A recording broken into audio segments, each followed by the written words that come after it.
Readjusted here, whether you knew it or not, I was just in a mild wrestling match. You do have gone through toddler stages, you know what I'm talking about. It's great to see everyone here this morning. That passage that was just read is a truly humbling passage when I think about all that God has done. And that's what we're doing right now. We're in the middle of, for those of you who may not be here the past few weeks, in the middle of a series of lessons dealing with the proofs, the evidence for the existence of God, and then we're going to narrow that, we'll keep narrowing that down into discussions about the inspiration of the Bible, and then from that springboard into New Testament Christianity, what would He have us to do? But if I don't have this foundation, though, I'm absolutely certain that God exists, and I am certain that the Bible is His, and I'm certain that Jesus is His Son, His virgin-born Son, who lived a perfect life, died a perfect death. All of the rest of it means absolutely nothing. And so last week we started with what we call the teleological argument. Now that's a great big word, and no need to be overwhelmed with that. It simply means that in any system where you see evidence of design, there must have been a designer, right? If I were to pull up in my brand new car and you say, "Hey, where'd that come from?" I say, "I don't know. It just showed up. It just popped into existence in my driveway overnight, so I got in it and I drove my way in here." With that said, the folks in the evolutionary community would have us believe the same thing about not only this universe, but all of the teams of life forms that are various, varied in so many different ways, in complexity and function. All of those things, they would suggest to us, happen by pure accident. Now last week, we looked at the universe itself, and we pointed out so many precise happenings that have got to be taking place in concert exactly right at all times in order for life to exist on this earth at all. From its rotation on its axis, to its orbit around the sun, to the seasons, to the oceans, its distance from the sun, its distance from the moon, its atmosphere. All of those things have to be just exactly perfect. And we barely touched the hem of the garment with that. We could go on forever. This week I want to zoom in on that life that is permitted to live on this earth by those perfect and exact circumstances that, according to the evolutionary community, just happened by chance. These are some marvelous accidents indeed, but I want to give you a few examples from the animal kingdom, and we could go on to millions of them. Nobody's got time for me to go through millions of examples, nor do I have the energy to do so, but I want to pull some very interesting examples. One named the Molly fowl from Australia. Now this bird has a thermometer in its beak. Isn't that interesting? How do we know that? Do we see the little red line going up on his tongue? No. Through observing his behavior, we've learned that the male builds a mound of sticks and leaves, and he covers that over with sand. Now this mound can be as high as 4 feet tall. I think that's about like this. Okay? Now this is where the mother Molly fowl is going to lay her eggs. And what will happen after he builds this mound and he covers it over with sand, he'll go over and he'll poke a hole in it. One by one, he'll go over and poke a hole, she'll lay an egg. About a week later, he'll go over and poke another hole, she'll lay her eggs, up to about 18 of them. Okay? Now when he sticks his beak down in there, the reason that he puts the sand over this is that it starts the process of rotting the sticks and leaves that are underneath it, and that produces heat. We know incubation requires a certain temperature.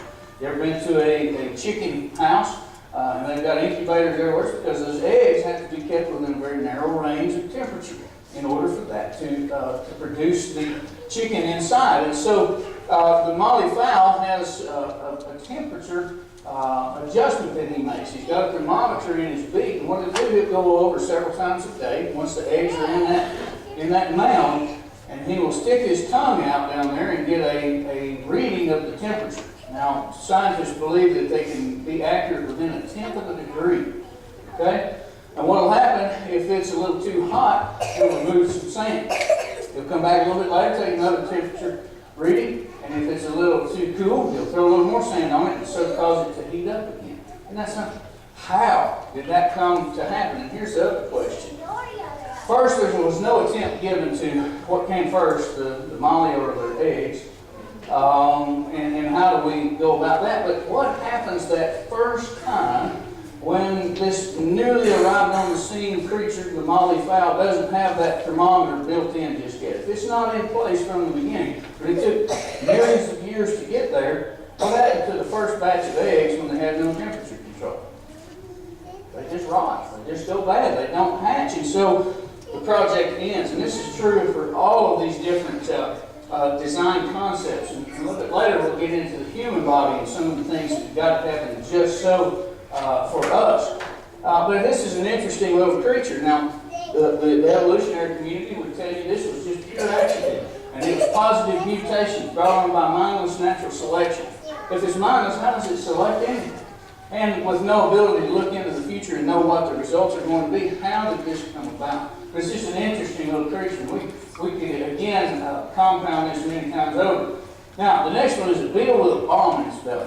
Now, think about that. Many of you might have read about this little beetle. If you read the Discovery magazine that Apologetics Press sends us, this one was in there at one point. And so you may have already read about it. The Bombardier beetle has two chambers in its belly. They're separated.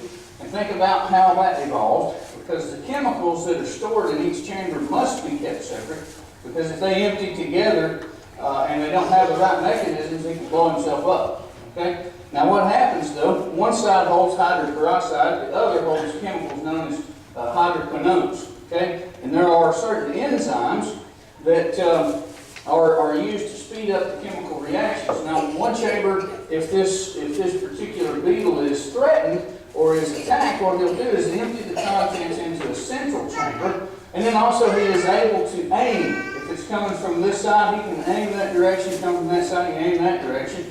So this quickly heats up to 212 degrees Fahrenheit. You might know the boiling point of water just happens to be 212 degrees Fahrenheit.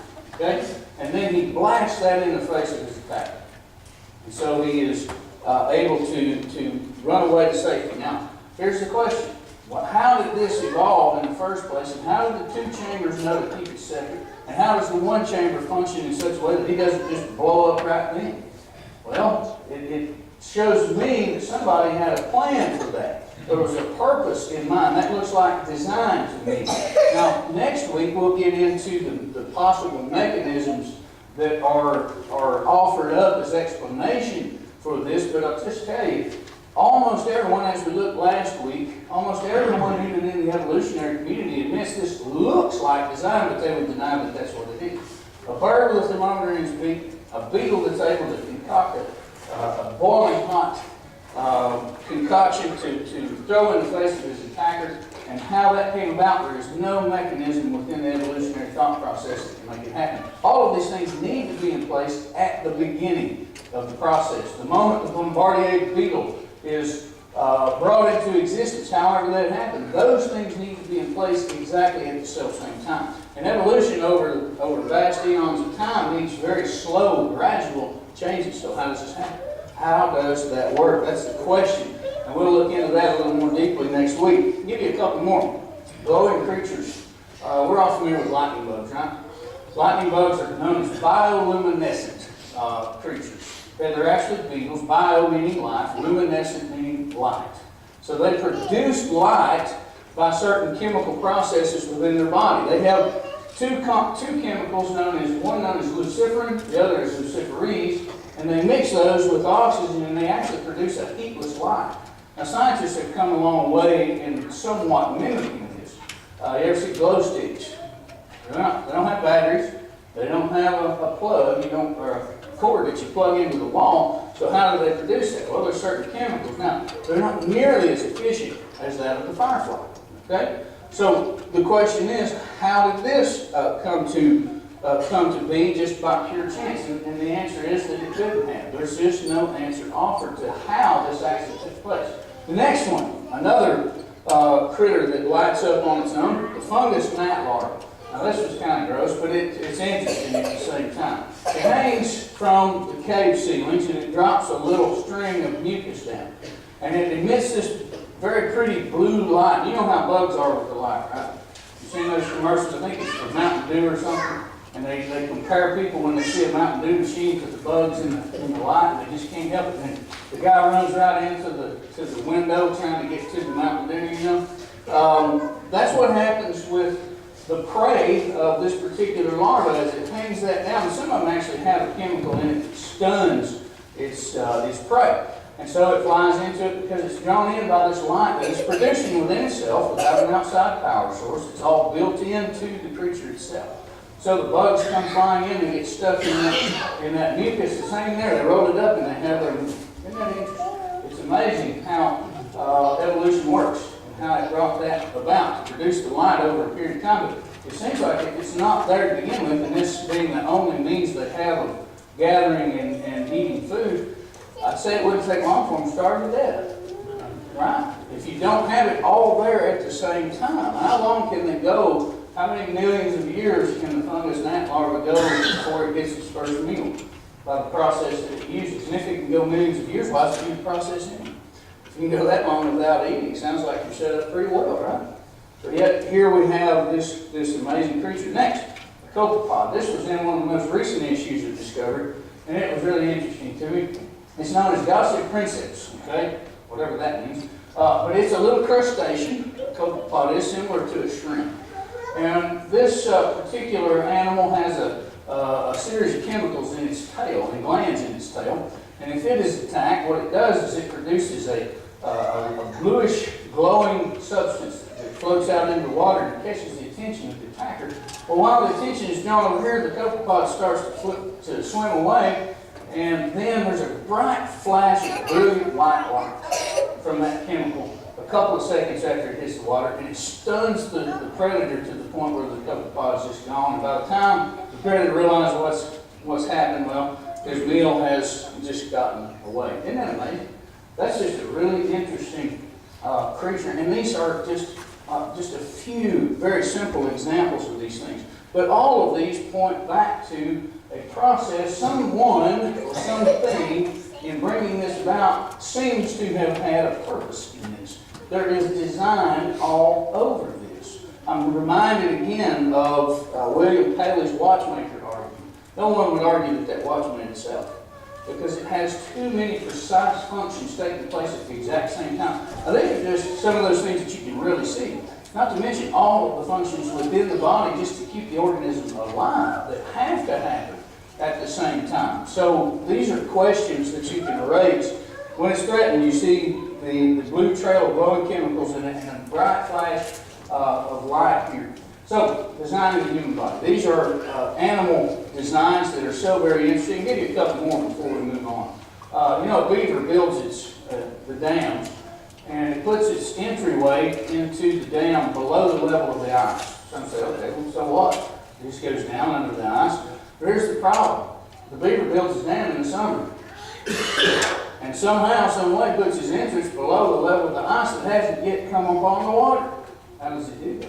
Well, it's better than our forecasters, because the predictions that I've heard along the way have just totally blown it many times over. I feel bad for the weather guy, because that's one of the toughest jobs in the world, to try and predict the weather, but the beaver has a way that he can do that on his own. There is a wasp in Costa Rica that finds a particular type of spider and stings it, okay? And in the process, lays its egg in the spider, under the surface of the skin. Well, the spider recovers from that and goes back to his normal way of life, catching and eating bugs, spinning webs, and all of that, until one day it does a really strange thing. It suddenly just weaves a web unlike any other that he's weaved before. And so then the next thing you know, he wraps himself up in it and dies. And the larva of that wasp feasts on the body of the spider while in the cocoon that the spider was able to weave for the wasp. How can you explain that? How does that come about by pure chance over millions and millions of years? Well, thus far there has been no attempt at an explanation as to the how or the why, only a sweeping statement that says that it is so. That is called an assertion, an assumption. It is not called evidence. Every one of these things point to a designer, a mind behind the phenomena that we witness. Now, to the human body, I've got a book in my office, and anybody that would like to look at it, it's called Dissecting the Truth by Brad Harris. I recommend that you pick it up, because he gets into the various systems in the body. The circulatory system, the respiratory system, the digestive system, and all of these different major systems in the body, that each individual part is interdependent on another. And it's called dissecting the truth because he is a biologist. He's got a PhD. He understands the human body thoroughly. And as he went through his studies, his faith in God just got deeper and deeper and deeper. And he's got a ton of good materials in there. But some of this material came from that, and there are other sources as well that I'd be happy to point you toward. But there are 4 basic levels of the human body. Okay? You've got the cellular level, which is the smallest unit. Next, you've got the tissues that are made up of similar types of cells. You've got muscle tissue, nerve tissue, bone is a certain type of tissue, cartilage is a certain type of tissue. These are all made of cells of the same kind. Organs are groups of tissues that work in harmony. Okay? Next, you have systems, which are groups of organs carrying out specific functions. Now, here's the thing. There is a complete interdependence in the cells, the tissues and the organs and the systems, and then back up the other direction, and all the way up problems. You can't have one without the other. Okay? Now, the interesting thing is, as we go through this, we're going to see some of those, but there are about 250 types of cells in the body, totaling about 100 trillion cells. It is said that if you replace them end by end, it could wrap around the earth, I think about 20 times, they say. Right here in this little bitty human body of mine. That's how many cells are woven together, and they've got to function just exactly in a certain, 200 times, I'm sorry, I said 20. It could circle the earth 200 plus times. That is a massive amount of cells in our bodies. Though too small for us to see with our human eye, they carry so much information in them, it is just mind-boggling how much is written into each and every one of the cells in your body. And here's the thing about it. It is able to reproduce, replicate, and repair itself. That's one of the most remarkable features on the cellular level. So let's look at these cells. The information content, and this is from a staunch evolutionist, Carl Sagan. The television program Cosmos, which is an evolutionary device.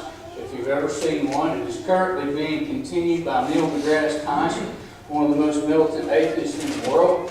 And this is what his predecessor, Carl Sagan, and somewhat of a mentor, had to say about it. He said the information content of a simple cell, he's talking about bacteria, okay? Far less information than our cells contain. He said it's about 100 million pages of the Encyclopedia Britannica. You ever seen the Encyclopedia Britannica? There are a lot of words on a page in the Encyclopedia Britannica. Okay? These are massive volumes of information. The content of a simple cell, such as a bacteria, contains about 100 million pages. Now, question, how many pages of the Britannica wrote themselves?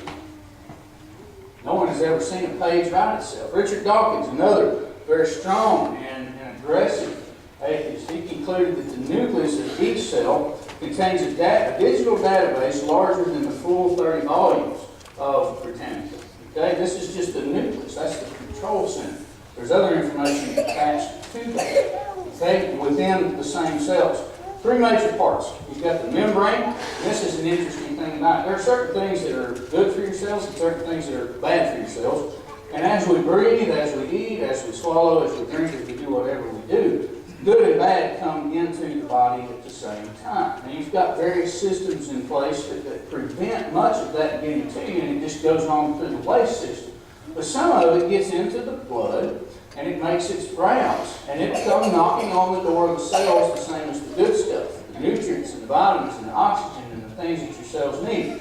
Well, it's got a selective transport system in and out. How does the cell know to do that? How does it know what to let in and what to keep out? Now, ultimately, over time, that system begins to break down, and some more of the bad gets in where it attacks the cells. But in the healthy cell, when it's functioning as it's supposed to, it has a selective transport system built into this membrane. Next, they have a three-dimensional cytoplasm that has 5 major components, 5 major functions. One of them is for communication, because there's information being exchanged. That's how the cell knows to divide and repair and replicate itself. Next is waste disposal, nutrition, repair, and finally reproduction. Now, consider it like this. If you had, and I know Jerry, he's done some building, he's seen some blueprints before. Jerry, how cool would it be to have a blueprint that you can take out here to your pile of materials? Actually, you wouldn't even have a pile of materials. You just go to the place. You throw it out there, and it automatically decodes itself, builds your structure for you, and then as you walk away and things need to be repaired and replaced, it does it for you. And how cool would that have been right here? I know there's an awful lot of work went into this building right here, but think about having that set of plans. I mean, how much could be saved? Time and money and blood, sweat, and tears that have gone into building things. That's all built into the sales. Why do I look the way I look? Why do I function the way I function? All of it is contained within my sales, and it's information that is coded. We'll look at that at the end of this in the DNA. Then the nucleus, which contains most of the genetic information and serves as the control center. That is where all of this information gets decoded, activated, and put into motion, and it does it automatically. Now we're amazed by machines. When I see these jets flying in over here to McGee Tyson, I'm just taking them back. Man, think about the minds that came up with that. And then I take another step and I say, think about the mind that made the minds that made that thing. Because we have yet to come up with a method for that airplane to land at McGee Tyson. Okay, we need to haul more people. We're backed up, and it just makes another one on its own. Or the wing gets damaged in flight, and you know what it does? It fixes itself. You ever cut yourself? Have you ever remained cut for the rest of your days? Well, some folks that might happen if it's bad enough, but you damage some systems. But I've cut myself many times. I've scraped and bruised and all this other stuff, and you know what? With a few exceptions of scars, you can't even tell it ever happened. I didn't think to make that happen. It did it all on its own, and per the evolutionary community by pure accident, with no mind behind it, no design built into that. Come on. Let's think about that for just a moment. Which is the farthest stretch? To think that somebody with an intelligent mind and the power to do so put these things in place with us by pure accident. They just arose, and here we are. All of those lucky accidents that made life possible, and then life coming to non-life, and then it becoming more complex. Next week we'll really dive into that discussion, but the human cells are just amazing. Now, what do those cells do? They don't just hang out in a vacuum. They come together and produce tissues. Now, there are several different types. You've got muscle tissues, nerve tissues, and so on. Three basic types of muscle. I'm just going to zoom in on the muscles, and then we'll talk about just the human hand for a moment. Because of time constraints, we can't get too deep into these. But you've got skeletal muscle, which are voluntary. Right? That's what's going on right now. I'm voluntarily making my arm do this. I'm voluntarily making my mouth and all of the various parts moving together to produce the sound that's coming from my voice. Okay, that is called voluntary muscle. It's called skeletal muscle, and it's attached to your bones by tendons. Your bones are connected at the joints by ligaments. All of these things working as a series of levers and pulleys and allowing you to do the things that you're doing. You have control over those for the most part. After a while, we know that starts to break down. I might want my skeletal muscle to do something that it no longer can. But we have control of it. It's called voluntary muscle. Next is the cardiac muscle tissue. It's a powerful, fast-acting, and involuntary muscle. Now, how many of us have to think to make our heart beat? Thankfully, none of us. Because if you're as scatterbrained as I get at times, you would stop beating. Your heart would just lay down and you would die. But this is automatically in place. You've got a piece of flesh or tissue on the heart known as the sinus node. And about every 8/10 of a second, it gives a signal, an electrical charge that makes that heart fire. It does it without us thinking anything about it. Now, how many times does evolution get the chance to bring this about accidentally over a period of millions of years? And how long can you go without a heartbeat? All the other tissues kind of need that heartbeat, don't they? Yeah. And the heart, you know what? The heart needs itself beating because it's got to be fed with blood from the circulatory system. So it's got to feed the rest of it, and the rest of it's got to feed it back. And it's an interdependence again, as we see. Next, you have smooth, slow-acting muscles that are involuntary. Also, they are in the blood vessels, the digestive system. And again, you don't think about this. It just happens. It happens all on its own. Now, you have some types that are both, like the eyelid. If something's flying in my eye, it involuntarily closes. I don't tell it to do it. But at times I can close my eyes if I want to. When I'm breathing, my diaphragm tells me to breathe or not to breathe. Hopefully to breathe. But I automatically breathe because my diaphragm is wired up to do that. But I can also stop and say, you know what, I need a deep breath. And I can activate my diaphragm on my own. Now, my uncle can tell you the importance of having a properly wired diaphragm. He had a shoulder surgery and found out he was wired up a little wonky. Something went a little awry in the replication of the DNA. And the nerve running to his diaphragm, which usually comes right straight down the leg, went through his shoulder. You know what happened while they were in there? They damaged that nerve because they didn't know it was there. And so for about 2 years, he barely slept at all. Because every time, anybody got sleep apnea to the point where you just stop breathing and then you wake up like, because you realize you're not getting any breath? Well, he did that for 2 years because his diaphragm stopped working. And all day, if he didn't stop and say, okay, now breathe, he couldn't breathe. They cut into the nerve that automatically makes his diaphragm do what it's supposed to do. It eventually managed to heal itself, but you talk about a rough couple of years. There was a guy that was like a zombie because he didn't sleep. Because if he did, he would just lay down and die. He stopped breathing. So, when looking at these muscular systems that we have, evolutionists, and I always try to quote them because their statements are very telling. John Linehan was his name. He wrote that the body's engines, talking about muscles, demonstrate some surprisingly modern engineering ideas. We got some engineers here. Anybody have anything in engineers itself? Brent, you ever had anything in engineering itself? No, you got to do something, don't you? You got to put your mind to that. What about you, Andrew? Have you ever had anything? I didn't think so. Everything that is engineered has an engineer, a designer, someone who is behind it, making it do the things it's supposed to do. So, I just want to give you a few quotes about the human hand because we don't have time to talk about the 35 individual muscles that are used in the process of our hands. But think about all the things you can do with it. You can pound on something so you can produce blunt force with it. You can also use surgical tools and be so very precise. So how does one glob of tissue, as some might call it, perform so many functions? Let's listen to some of the statements. Again, an evolutionist, Evan Lonnie, said the hand is, and he described the hand as, from an engineering standpoint, again, where's the engineer? A highly complex mechanical device composed of muscle, bone, tendon, fat, and extremely sensitive nerve fibers, capable of performing thousands of jobs with precision. That is absolutely true. Now, how did it arise one piece at a time, and what could you do in the intervening moments before it's able to do all of those things? I can't even eat without mine. I guess I could, but boy, it would be tough, especially preparing that food. Evolutionists claim that our hand came from the fin of a fish. I can't imagine what the first person in their kitchen walking around using their fins trying to cook supper looked like.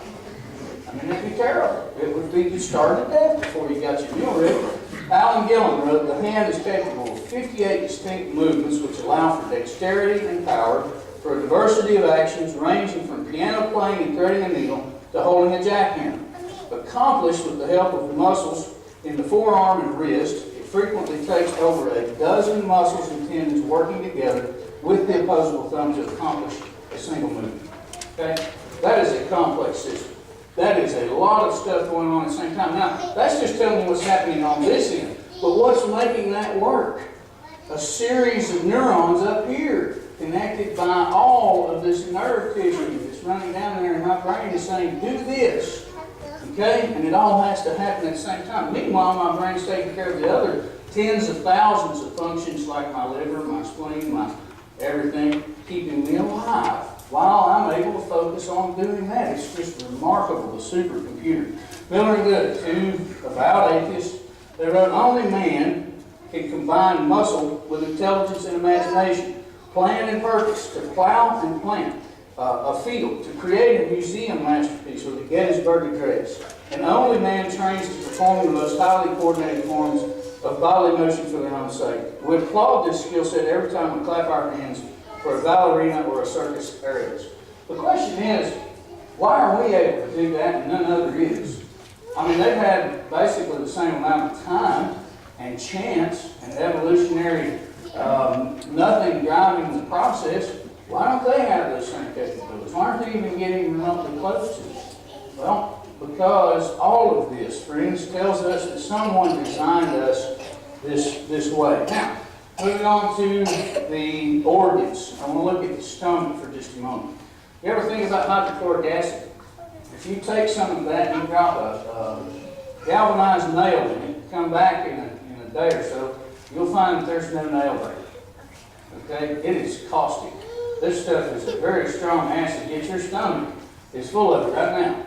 That's how you digest your food. It's able to do so at 98.6 degrees, so why does this highly corrosive acid not digest itself, or the stomach itself?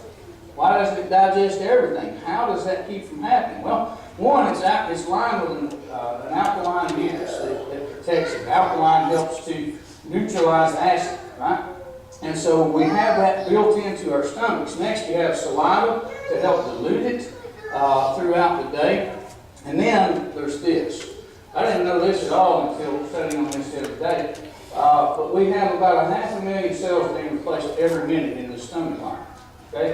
Which means that we get a new lining every 3 days. That's the fastest turns out of anything I know. And that way you are protected. And finally, the cells of the stomach lining are very unique. On one side, the side that is in contact with the acid, the cells don't allow anything through. I can't remember the exact name. It was about that long, so I didn't put it up there. I couldn't speak it nor explain it. But basically, it means that it doesn't allow anything to penetrate that one side, while on the other side, because those cells have got to be fed. They've got to have oxygen. They've got to have nutrients and all of those things, right, in order to replace and restore themselves. On the other side, it's normal, and it allows nutrients and oxygen in. Isn't that amazing? Now, here's the question. Which came first?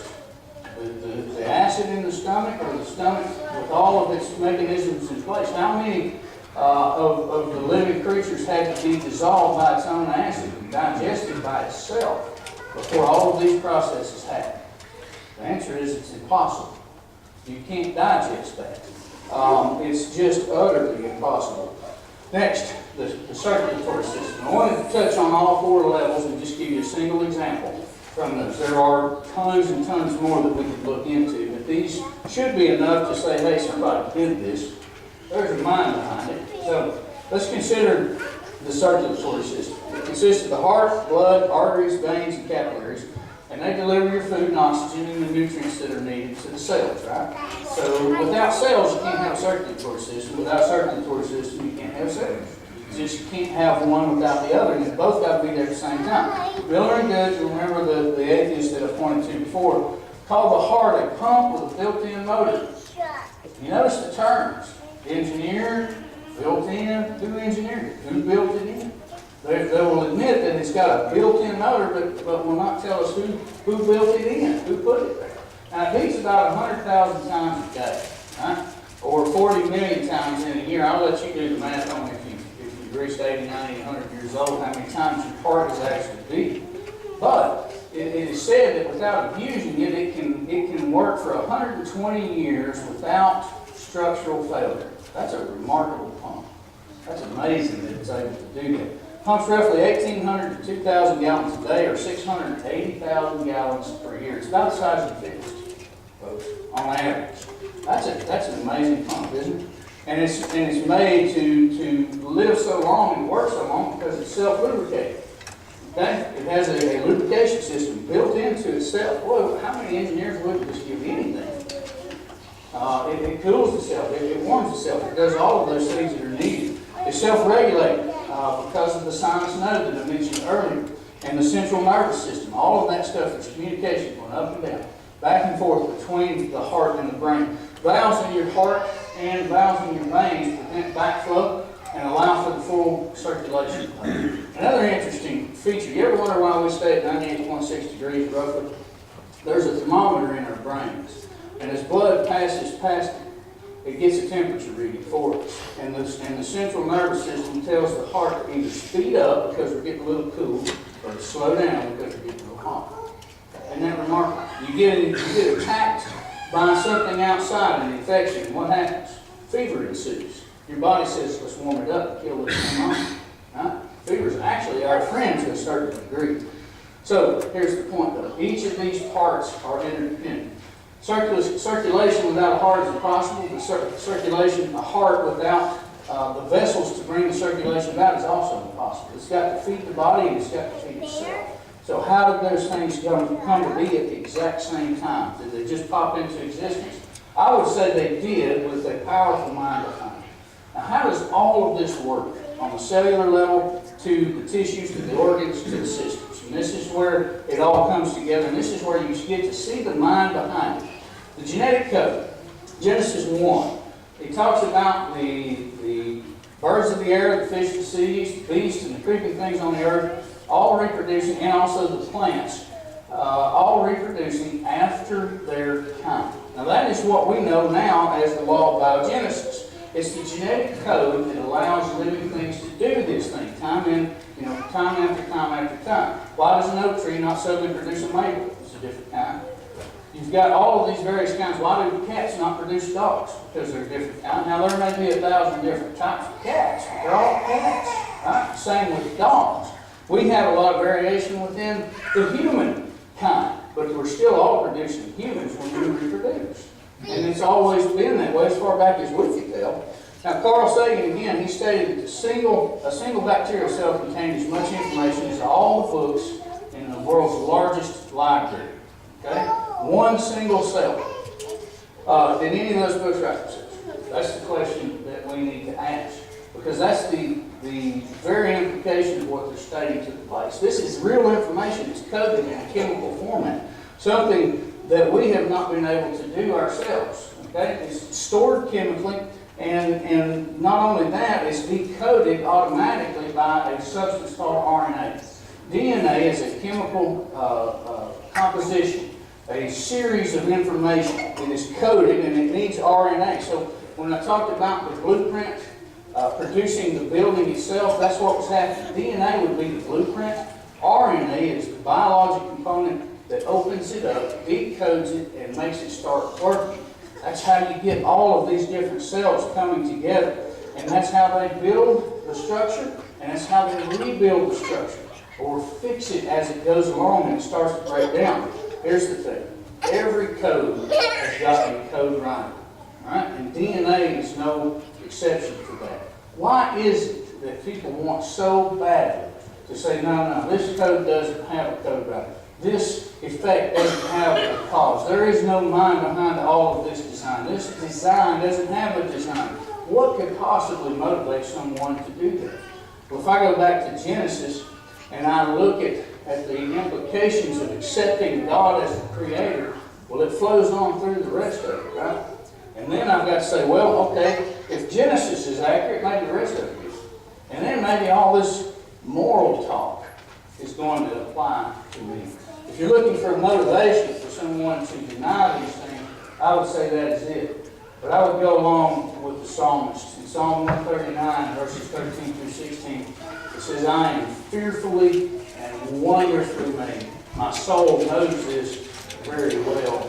But many people are trying to convince us, and to convince our young people especially, that that's not the case. Folks, without faith it is impossible to please Him. The reason we are looking at these things, I hope it encourages you to dig on your own, in your own time, because these evidences could be multiplied millions of times over. There is good reason to believe that God is. There is good reason to believe that the explanation given in Genesis chapters 1 and 2 explains why we are here. Those greatest questions in life, everyone answers. Where do we come from? Why are we here? And where are we going when we leave here? When we leave here, the Bible has those answers. If you have waned in your faith in God, if the world has got to you, you have questioned any of those realities, we would love to help you with that. The Lord stands ready to receive any who will receive Him. If you've not become a Christian, why not now? The evidence is there. The reasons are legion. There are too many. The reasons to believe in Jesus as the Son of God. God exists. He loves you. He wants you. And right now, that is His invitation to you. As together we stand and we sing.